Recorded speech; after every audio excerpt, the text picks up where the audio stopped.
She texted, "I told my parents we're engaged, surprise. Now you have to propose for real." We'd never discussed marriage. I replied, "Congratulations on your news."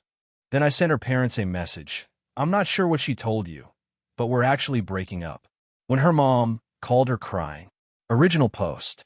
I, 29 male, have been dating my girlfriend for 14 months. We met through mutual friends at a birthday party, hit it off, started dating exclusively after about 6 weeks. Things were good, not perfect, but good. We had fun together, had decent communication, and I genuinely cared about her. What we did not have was any serious conversation about marriage. I'm not opposed to marriage. I like to get married someday, have kids, the whole deal. But 14 months isn't long enough for me to know if someone is the one. I believe in taking time, building a foundation, actually knowing who you're committing to before you make a lifelong promise. My girlfriend, apparently, had a different timeline in mind. Her younger sister got engaged 3 months ago. Big proposal, fancy ring, the whole Instagram-worthy spectacle. Ever since then, my girlfriend has been making comments. Nothing too direct at first, just things like, "Wow, they're so happy," and "I wonder when our turn will be, and my mom keeps asking about you." I brushed it off. We hadn't even said, "I love you," until month 10. Moving to engagement talk at month 14 seemed premature, to say the least. Then, last Tuesday, I got a text that stopped me cold. So I did something crazy. I told my parents we're engaged. They were so excited. Surprise. Now you have to propose for real, so it's official. Maybe this weekend? I already told my mom you're traditional and want to ask my dad's permission first. You can call him tonight. I read that text about 15 times, convinced I was misunderstanding something. She had told her parents, her actual parents, who I'd met exactly twice, that we were engaged, without asking me, without us ever discussing marriage, without a ring, a proposal, or any kind of mutual agreement. And her solution was that I should just make it real. Propose for real this weekend to match the lie she'd already told. I sat with that text for about 2 hours. Part of me wanted to call her immediately and demand an explanation. Part of me wanted to believe this was some kind of joke. Part of me was just, Eventually, I replied, "Congratulations on your news." 3 words, deliberately ambiguous. I wanted to see how she'd respond before I made any decisions. She sent back a string of happy emojis, and OMG, I knew you'd be excited. She thought I was playing along. She genuinely believed that telling her parents we were engaged would box me into actually proposing. That's when I realized this wasn't a momentary lapse in judgment. This was manipulation. Calculated, deliberate manipulation designed to force a life decision I wasn't ready to make. I opened Facebook and found her mom's profile. We weren't friends, but her messages were open. I typed carefully, "Hi, this is my name, girlfriend as boyfriend. I'm not sure what she told you, but I wanted you to hear the truth from me directly. We are not engaged. We have never discussed engagement. I did not propose, and I was not planning to propose. I'm very sorry if this is confusing or hurtful, but I didn't want you to be misled. Additionally, after this situation, I think it's best that girlfriend and I go our separate ways. I wish you and your family well." I sent it before I could second-guess myself. Then I sat back and waited. About 40 minutes later, my phone exploded. First, a text from my girlfriend. "Why is my mom calling me crying? What did you do?" Then another. "Did you tell her we're not engaged?" Then, "You were supposed to just go with it." Then, "I can't believe you would humiliate me like this." Then, "Call me right now." I didn't call. Instead, I replied, "You humiliated yourself by lying to your parents." I just told them the truth. This was supposed to be romantic. There's nothing romantic about being manipulated into a proposal. I wasn't manipulating you. I was giving you a push. You were taking too long. 14 months is not too long. And if you thought it was, the answer was to have a conversation with me, not to lie to your family. This is insane. You're overreacting. Just call my mom and tell her it was a misunderstanding. Tell her you were planning to propose, but wanted to wait for the right moment. We can fix this. No. What do you mean no? I mean no. I'm not lying to cover up your lie. And I'm not proposing to someone who thinks this is an acceptable way to treat a partner. We're done. She called me 16 times that night. I didn't answer. By morning, I had 28 texts, most of them ranging from pleading to furious. The last one said, "Fine. If you want to throw away everything we had over one mistake, that's on you. But don't come crawling back when you realize what you lost." I haven't responded. I don't plan to. I'm still processing all of this. 14 months isn't nothing. There are good times, real feelings, moments I thought we were building something. And now it's just gone because she decided her timeline mattered more than my consent. I'll update if anything else happens, but honestly, I'm hoping the silence means it's over. Update 1, 5 days later. So much for hoping the silence meant it was over. After my last post, I spent a few days just laying low. Went to work, came home, processed my feelings, started mentally adjusting to being single again. My friends were supportive. My family thought I made the right call. I was starting to feel like I might actually be okay. Then her family got involved. It started with her dad. He called me on Thursday evening, and I made the mistake of answering because I didn't recognize the number. "This is girlfriend, as father. We need to talk." "Sir, I'm not sure there's much to talk about. You embarrassed my daughter in front of our entire family. You made her look like a liar." "With respect, sir, she did lie. She made a mistake. She got excited and jumped the gun. That's not a reason to end a relationship. She told you we were engaged when we never even discussed marriage. That's not jumping the gun. That's fabricating a major life event. You could have handled it privately instead of messaging her mother." "I could have, but then you'd still believe we were engaged, and I'd be trapped in a lie I never agreed to. So you'd rather destroy my daughter than have an uncomfortable conversation? I'd rather not be manipulated into a marriage proposal by someone who doesn't respect my autonomy." He hung up on me. Fair enough. The next day, I got a message from her sister, the one who got engaged 3 months ago and apparently started this whole mess. "Hey, I know things are complicated right now, but I think you're being really unfair to my sister. She loves you so much, and she just wanted to move the relationship forward. Can you guys please talk? She's been crying for days." I replied, "She lied to your entire family about being engaged. That's not moving the relationship forward. That's lying. She made a mistake. People make mistakes when they're in love. People in love have conversations. They don't fabricate engagements and then demand their partners make it real. You're being so cold. I can't believe you're the same person she's been raving about for over a year. I'm the same person. I'm just not willing to be pressured into marriage by deception." She left me on read after that. But here's where things got really interesting. 2 days ago, my girlfriend showed up at my apartment. I was home alone, watching TV, when I heard knocking. Figured it was my neighbor asking to borrow something. Opened the door, and there she was. "We need to talk." "I don't think we do. Please, just give me 10 minutes. Against my better judgment, I let her in. She sat on my couch, the same couch where we'd watched movies together, where she'd fallen asleep on my shoulder, where I'd started to imagine a future with her, and looked at me with red-rimmed eyes. "I know I messed up," she started. "I know I shouldn't have told my parents without talking to you first. Okay, but you have to understand where I was coming from. My sister got engaged, and everyone kept asking when it would be our turn, and I felt so much pressure. So you created a fake engagement to relieve that pressure. I didn't think of it as fake. I thought if I just got things started, you'd catch up. You'd see how happy everyone was, and you'd want to make it real. That's not how relationships work. I know that now. But I panicked, and I made a bad decision, and I'm sorry. I'm so sorry. Can we please just start over? Pretend this never happened." I thought about it. Really thought about it. No. Why not? Because I can't trust you. You made a massive decision about our relationship, telling your entire family we were getting married, without consulting me at all. You expected me to just go along with it. You weren't sorry about lying. You were sorry you got caught. That's not true. You texted me, "Now you have to propose for real." Those were your exact words. You thought you could force my hand. I didn't mean it like that. How else could you possibly mean it? She didn't have an answer. "I think you should go," I said. She cried, begged me to reconsider, promised she'd never do anything like this again, that she'd go to therapy, that she'd do whatever it took to rebuild my trust. But here's the thing. I believed her. I believed she was sorry. I believed she regretted her actions. I just didn't believe she'd change.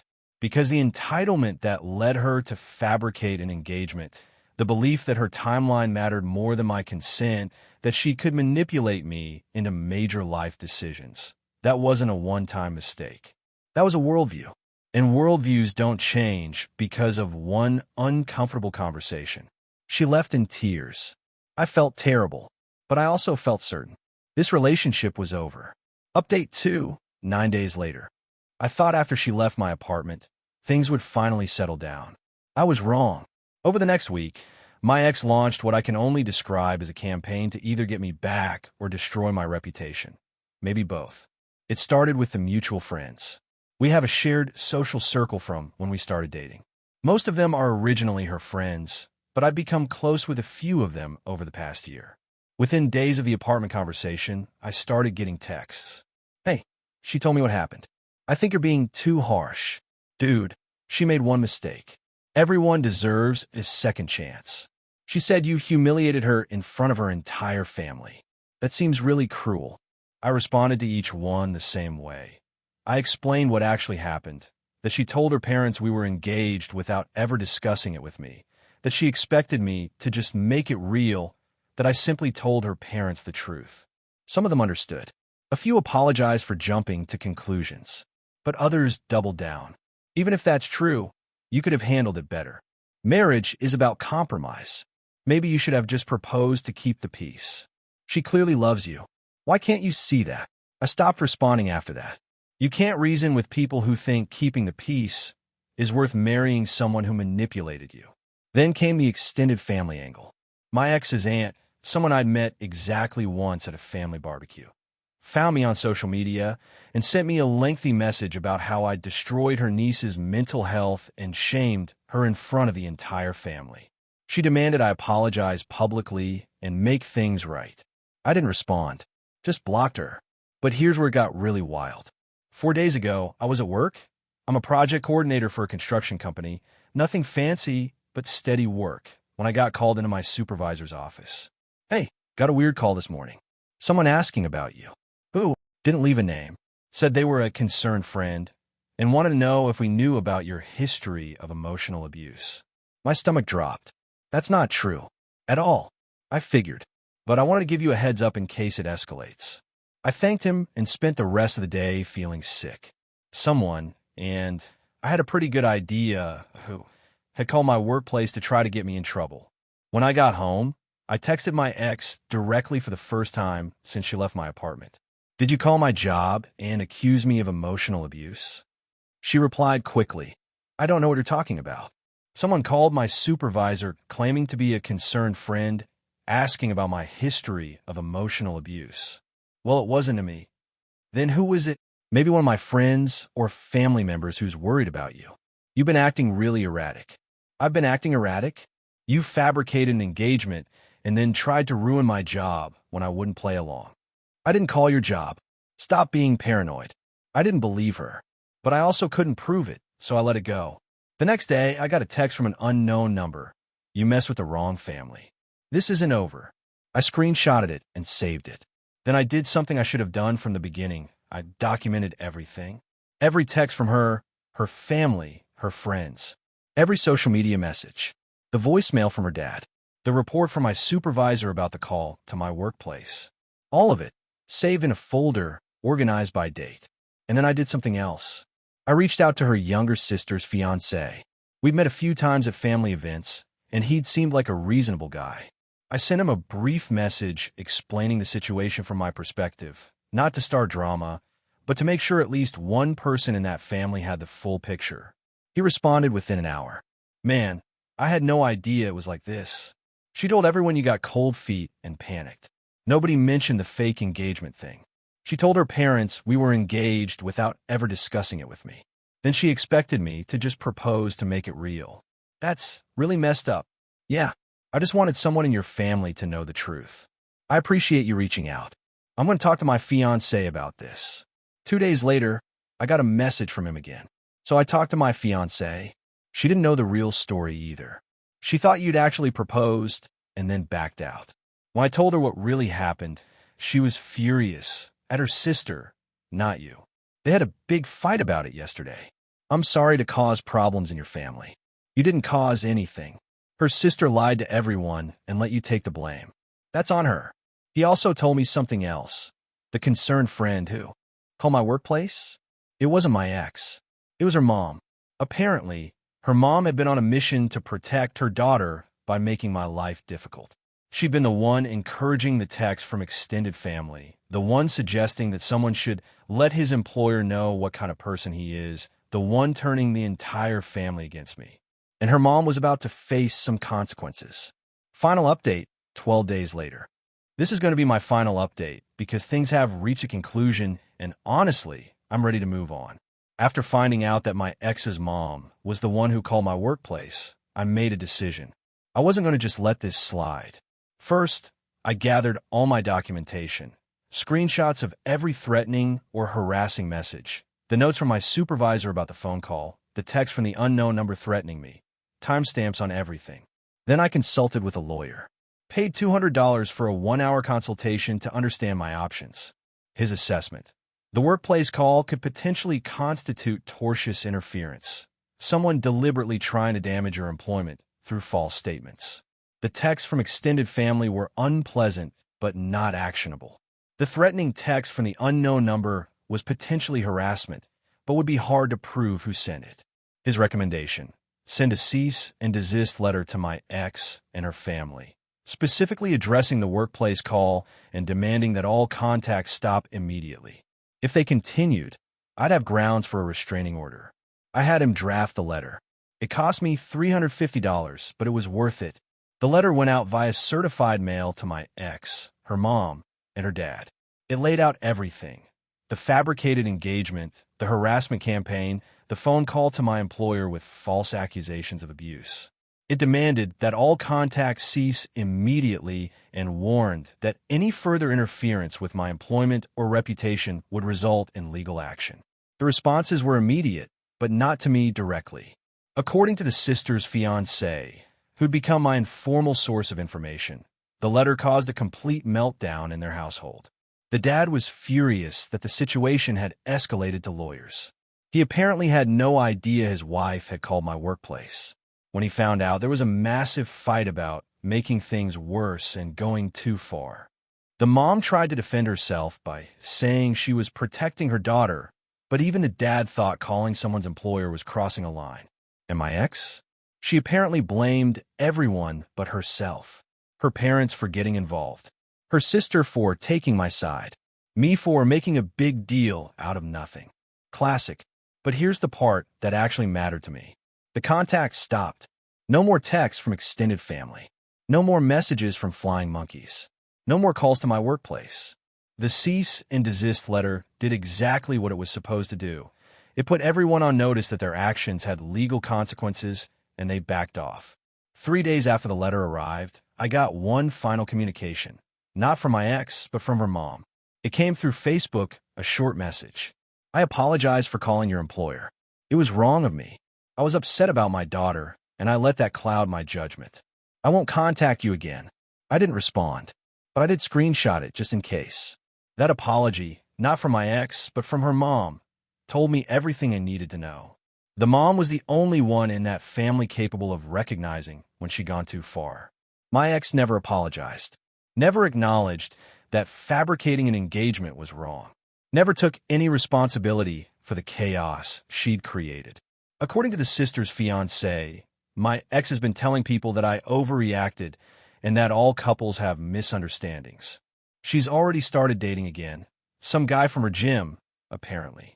I hope she doesn't try the same stunt on him. As for me, I'm doing okay. Better than okay, actually. The whole experience was brutal, but it also clarified something important. I know what I won't accept in a relationship. I won't accept being manipulated. I won't accept being pressured into major life decisions. I won't accept someone who thinks lying to their family to force my hand is romantic. My standards are higher now. That's not a bad thing. Some people in the comments on my earlier posts asked if I regretted not just going along with the fake engagement. If maybe, in hindsight, I should have proposed and seen if things worked out. Absolutely not. Marrying someone who manipulated me into the proposal would have been a disaster. Every future disagreement would have been shadowed by the knowledge that she was willing to lie and scheme to get what she wanted. Every time I felt pressured, I'd remember that she thought trapping me was acceptable. I didn't dodge a bullet. I dodged a missile. The suit I bought for a wedding I thought might happen someday, I'm keeping it. Not because I'm hoping to propose to someone soon, but because I work hard for it and I deserve to have nice things. I'll wear it to my cousin's wedding next month. Maybe someone there will appreciate it. Thanks for following this whole mess, everyone.